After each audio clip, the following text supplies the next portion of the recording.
Glossophobia, or the fear of public speaking, is remarkably common. According to Statista and Very Well Mind, a website which studies the effects of phobias, as much as 77% of the world's population has some fear of public speaking. Eddie Rice is on a mission to change that. He's a speechwriter, public speaking coach, and author. He helps people master the art of the short speech, and he says it comes down to two principles: honor the person and honor the event. Whether it's a toast for a wedding, retirement ceremony, or graduation, Rice's 7-step system will help you deliver a remarkable and memorable toast. He joined me this week to discuss just how we can all master the art of writing a speech. I'm Kevin McShann. Let's have this conversation.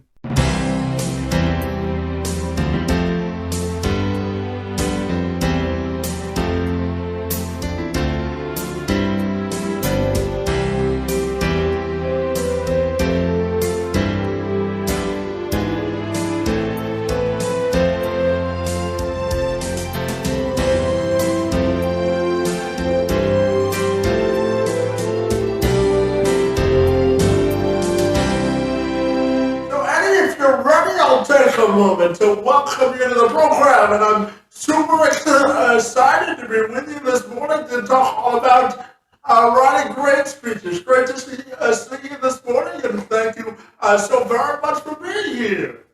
Thanks. Yeah, so Eddie, my first question this morning for you has to do with what are the principles of writing a great speech? I know you have two fundamental principles that are honor the person and honor the event. So I'm wondering if you can tell me about it, Johnny. Of course. So it's really when, people get confused at times. They think a toast is supposed to be a roast, and that's not necessarily true. And what I tell people to do is instead honor the person, honor the event, which means telling great stories about the person that you are toasting at that event. And then also you want to talk about the importance of the event. You want to talk about its meaning, its significance, and you want to address that as well. So imagine if you have a wedding toast, you don't want to talk just about the two people that are getting married. You also want to talk about the significance of marriage and what it means overall to the two people getting married. Yeah, absolutely. And you tell people that you love talking about speeches that are narrative-driven speeches, as you had just mentioned, balancing emotion and thought leadership. So I'm wondering if you can tell me more. Sure. I think too often we give speeches that are just chock full of information. And that's, the person who gets up there with their PowerPoint and they read from bullet point to bullet point to bullet point. And that just never goes over well. Instead, what I tell people to do is you need to put stories into your speech, emotional stories that the audience can grab onto. And if you're able to do that, then you're going to have a much stronger message that gets out to your audience rather than just a bunch of information. And you tell me, I'm fascinated to ask you, because I write a couple of speeches myself, your perspective on how long speeches and toasts should be. I'm curious. Sure. So toasts and ceremonial speeches, I really keep them to 3 to 5 minutes at max. Sometimes they can go over till 7 minutes and maybe 10 at the most, but you want to be up and down very quickly and you don't want to bore your audience. So if you keep it in the shorter range, you're not going to drone on for a long period of time and you won't lose your audience's attention. But if you can take that time to craft a speech where every word counts for just 3 to 5 minutes, you're going to have an impactful speech that's going to leave the audience breathless. Yeah, and Eddie, I know your most recent book is called Toast, Short Speeches and Big Impact. So I'm wondering if you can tell me all about the book and what it's all about. Of course, I think it's just right there in the title. It's about how we give toasts at weddings, retirements, anniversaries, birthdays. And it's part of my 7-step method to create a speech where you start out with brainstorming. Then you figure out what you want to be your structure. Then you write the draft and then you revise it. And then from there, it's rehearse, rehearse, rehearse. And if you can get those steps down, and my book lays them out in chronological order, what you need to do at each step of the way, you're going to have a great speech. And not only that, the book contains 10 example speeches that you can read for yourself, and you can even mimic their structure and the inspiration from those speeches for your own. And I'm curious, why and how did you come up with the 7 principles or 7 steps that you use to tell people to structure speeches? How did the 7 steps come about? Yeah, I came up with them as a result of the work that I did with clients. So I actually am a speechwriter who helps people put together speeches. So a lot of people would come to me for, your company keynotes and stuff like that and TEDx speeches, but they'd also come to me for wedding toasts and retirement speeches. And I took that method and put it into the book, and I distilled it down into those 7 steps. In terms of the 7 steps, I'm just curious if you can dive into exactly what they are and how important they are. Sure. So I think the first step is brainstorming, which is the most important step. It's when you take all of your ideas and get them down onto paper. Now, what I do to help people out is I have a set of brainstorming questions to help people craft their speech. So if it's a wedding, it's how do you know the person that's up there? What are your most memorable stories of that person? What were the times they were truly there for you in life? Questions like that. And that gets the ideas flowing. And that's the most important part of any speech, is when you get those ideas down onto paper, because the rest of the process is about taking those ideas and fitting them into a structure, into the length of time that you have to speak, and actually writing the draft. But unless you start with ideas, you're going to be dead in the water if you're trying to do any of the other steps without having gone through the first step of brainstorming.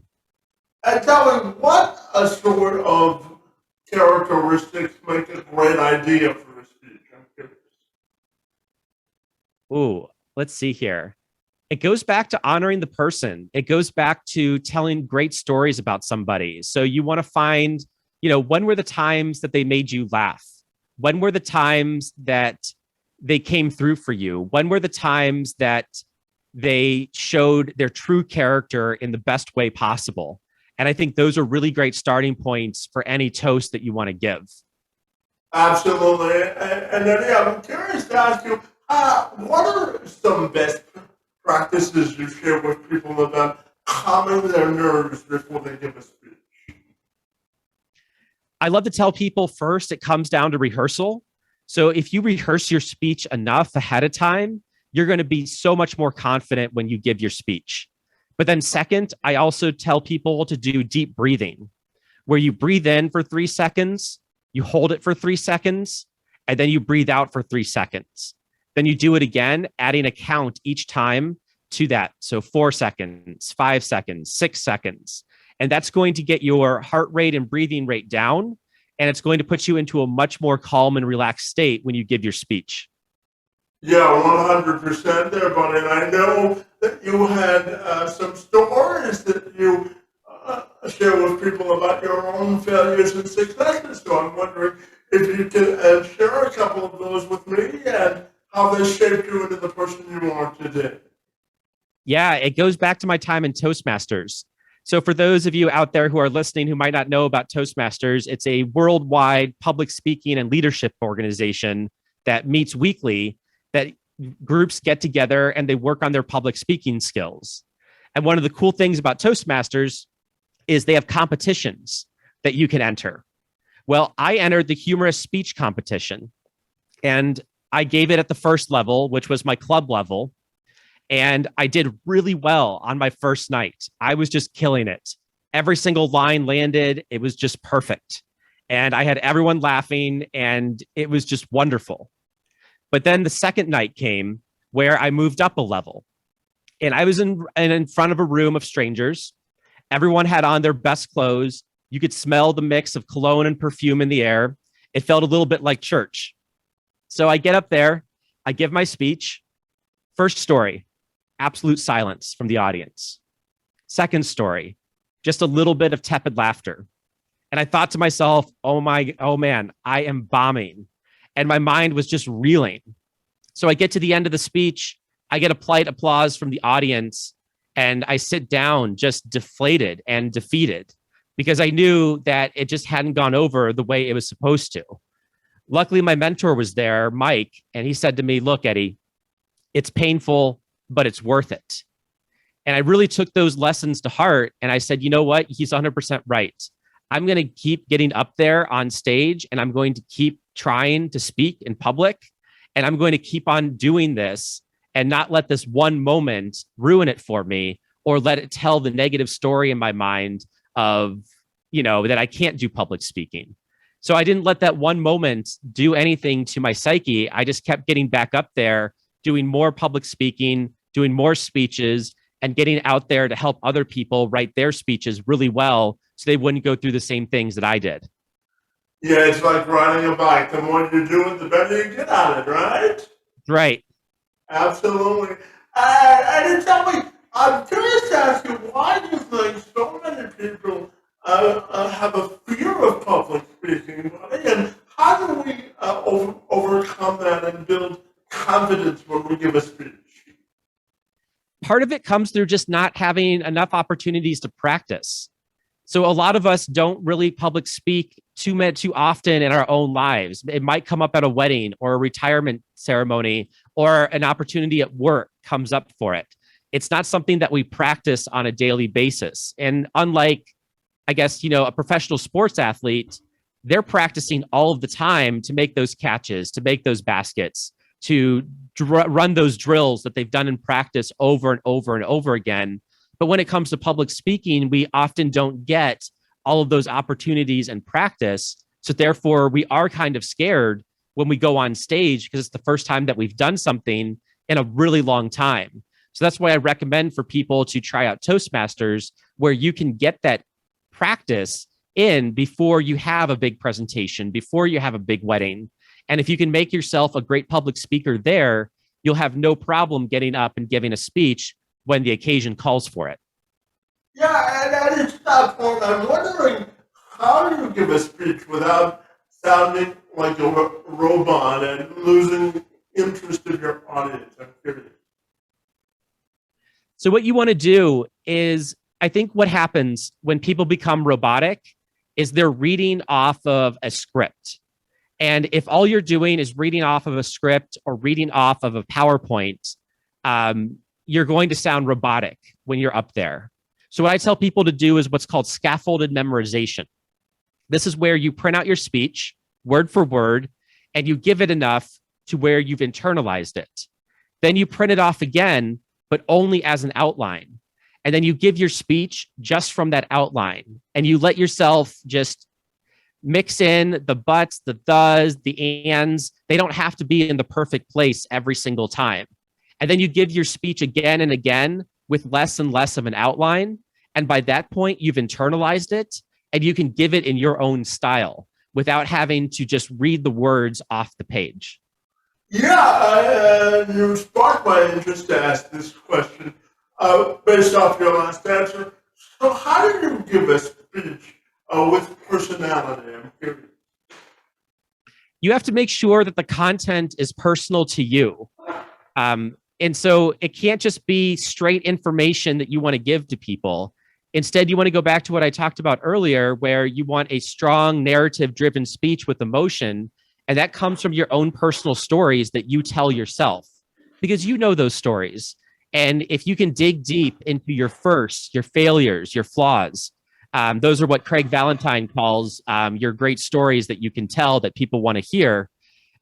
You'll dig into those parts of your psyche and those parts of your story that can help resonate and connect with the audience.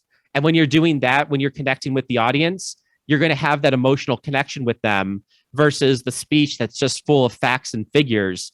That isn't going to go over well with anyone. It's just going to bore people, and it could have just been an email. Yeah, and Eddie, I'm curious, based off that answer, buddy, do you think emotion and then having emotion in a speech is the way to measure how you give an impactful speech? Or how do you know you've landed an impactful speech that will cause people to take action or feel better about themselves? I'm curious.